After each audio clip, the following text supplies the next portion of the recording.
প্রশ্ন, আজান শুনলে কি নারীদের মাথায় কাপড় দিতে হয়? ইসলামের ব্যাখ্যা কি? বিশেষজ্ঞদের উত্তর, আজান শুনলে নারীদের মাথায় কাপড় দিতে হবে এমন কোনো কিছু ইসলামে বলা নেই। এটি একটি সামাজিক রীতি হিসাবে বহু যুগ থেকে পালন হয়ে আসছে। এ সম্পর্কে স্পষ্ট করে কোথাও দলিল নেই। তবে হ্যাঁ, নারীদের পর্দা করা ফরজ। পরপুরুষের সামনে একজন নারীর সমস্ত অঙ্গ প্রত্যঙ্গ ঢাকা ফরজ। সে হিসাবে আজানের সময় মাথায় কাপড় দেওয়া থাকলে কোনো ক্ষতি নেই। শুকরিয়া। আমাদের দেশের অনেক মা বোনদের দেখা যায় আজানের ধ্বনি শোনা মাত্র তারা মাথায় কাপড় দেন। কখনো ভেবে দেখেছেন এমনটা কেন করা হয়? এটাই কি ইসলামের সঠিক রীতি কিনা? এখানে দুটি বিষয় লক্ষণীয়। মাথায় কাপড় কখন দেওয়া উচিত? নারীদের মুখমণ্ডল ও হাতের কবজি ছাড়া শরীরের সমস্ত কিছুই তাদের লজ্জা স্থান, যা গায়ের মাহরাম বা পরপুরুষের সামনে সর্ব অবস্থায় ঢেকে রাখতে হবে।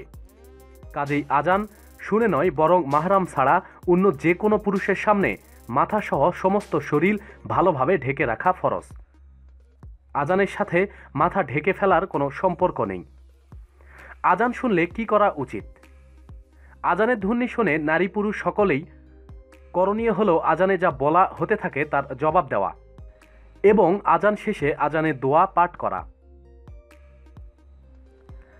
আজানের ডাকে মেয়েদের মাথায় ঘোমটা টেনে দেওয়ার প্রচলন অনেক আগে থেকেই, যদিও ইসলামে মেয়েদের ক্ষেত্রে সবসময়ই মাথায় আবৃত করে রাখার আদেশ দেওয়া আছে। তবে আজান শোনা গেলেই কেবল এ আদেশ পালনের হিড়িক পড়ে যায়।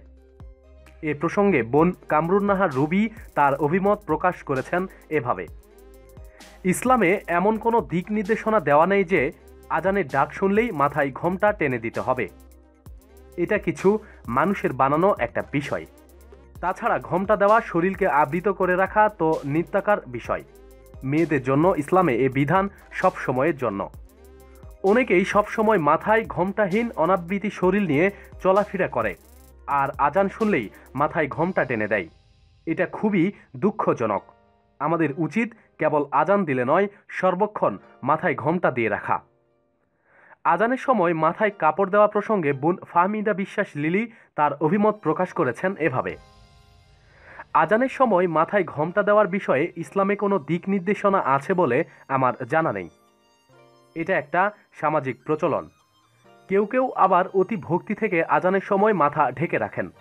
তবে অনেক ক্ষেত্রে এটা একেবারেই লোক দেখানো একটা বিষয় হয়ে দাঁড়িয়েছে। তা না হলে অন্য যেসব সময়ে মাথায় ঘোমটা দেওয়া অত্যাবশ্যক, সে সময় ঘোমটাহীন থেকে কেবল আজানের সময় ঘোমটা দিয়ে মাথা ঢাকার আর কি মানে থাকতে পারে? আজানের সময় খোশগল্প, গান শোনা এবং ইসলাম নিষিদ্ধ অনেক কাজে লিপ্ত থেকে কেবল মাথায় ঘোমটা টেনে ধরলে সেটা কোনো উপকারে আসবে বলে মনে হচ্ছে না। পর্দা কাউকে দেখানোর জন্য নয়, নিজেকে সংযত রাখার জন্য হওয়া উচিত। প্রতিদিন সব খবরাখবরের জন্য আমাদের সাথেই থাকুন এবং সাবস্ক্রাইব করুন আমাদের রিপোর্টার জব্বার চ্যানেলটি। আর আমাদের ভিডিও সব নোটিফিকেশন পেতে অবশ্যই বেল আইকনে ক্লিক করতে ভুলবেন না। ধন্যবাদ।